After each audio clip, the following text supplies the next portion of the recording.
massive plot ties in the Timberwolves realm tonight. They made a trade getting D'Angelo Russell over to the Lakers in a 3-team deal. The Timberwolves would end up getting Mike Conley and Nickeil Alexander-Walker, as well as some second-round picks. I'm going to have the full video kind of talking about my thoughts on that trade, which will already be up. This will be kind of the second installment of the Pulse of the Timberpups for tonight. So if you want trade thoughts, it's already on my channel. You can check that out. Let's talk about the game that was played against a team involved in that trade, the Utah Jazz. So each side had important players sitting out due to the trades going through. D'Angelo Russell was out for the Timberwolves as he'd be going to the Lakers. And then the Jazz were sitting Mike Conley, Jared Vanderbilt, Malik Beasley, and Nickeil Alexander-Walker. And last night, the Wolves got steamrolled by the Nuggets. The game was over before it even began. And we had almost the opposite tonight. The Wolves were unstoppable. And I kind of saw this one coming. I saw the starting lineup, which had only played 7 minutes together this entire season, this crew I'm about to name.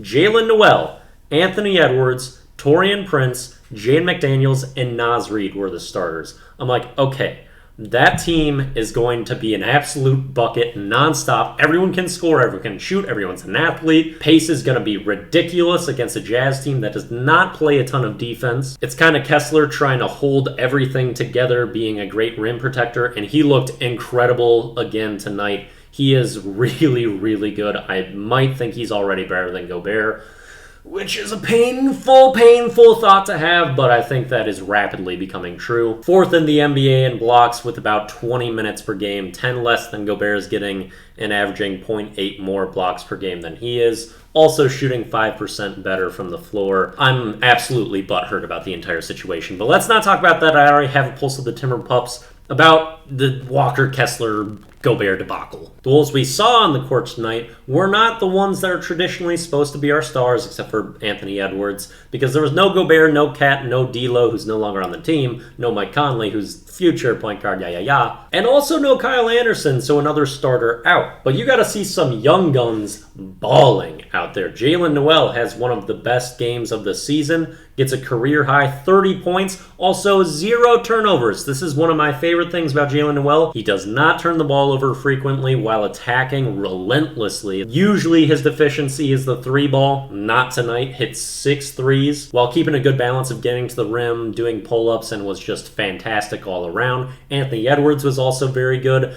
doing most of his damage in the first quarter and the third quarter. Second quarter, he actually kind of toned back like the entire team almost. The flow of our offense kind of tapered when he got back into the game and would only have 1 assist and 0 points in that quarter after having 14 points and 4 assists in the first. But that really did not matter for how explosive the Wolves were in that quarter anyway. They dropped 44 points in the second quarter, 40 points in the third quarter, back-to-back 40 bombs, which I think has happened 5 times in the Timberwolves history. They also have over 115 points through 3 quarters for the 3rd time in Timberwolves history, as they would have 117. Taurean Prince was getting us good buckets, as well as Jaden McDaniels had a very efficient night. Then you see Josh Minott off the bench. Oh my god, is this dude bouncy. Homie was getting froggy all over that court. Like, he's so skinny, he's kind of got these frog limbs, and then he just leaps like crazy. He was making every single hustle play out there. Getting offensive rebounds, helping on defense, getting the loose balls. He was unbelievable to watch, just everywhere on the court. As well as some really athletic dunks and drives, and he got blocked a couple times on even drives that looked just gorgeous. And I feel like if you have anyone other than Walker Kessler in that, you're seeing just some wonderful finger rolls there, but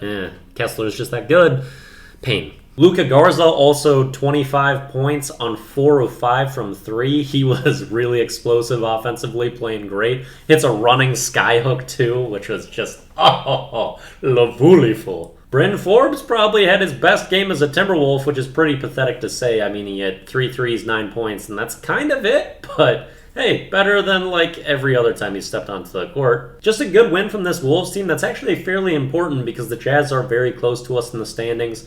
Every win is kind of important, especially against those other West teams in that like 4 to 13 seed range. So a great and exciting win that really shows a lot of the triture that is on this roster, even when you don't have Karl Anthony Towns, Gobert, or other star point guard out there. It's really the young guns on this squad that can take us to another realm, especially Anthony Edwards, Jaden McDaniels. We needed some cash to pay them, so the swap between D'Lo and Conley, very beneficial one, as Conley's $10 million less expensive. So that's all very good.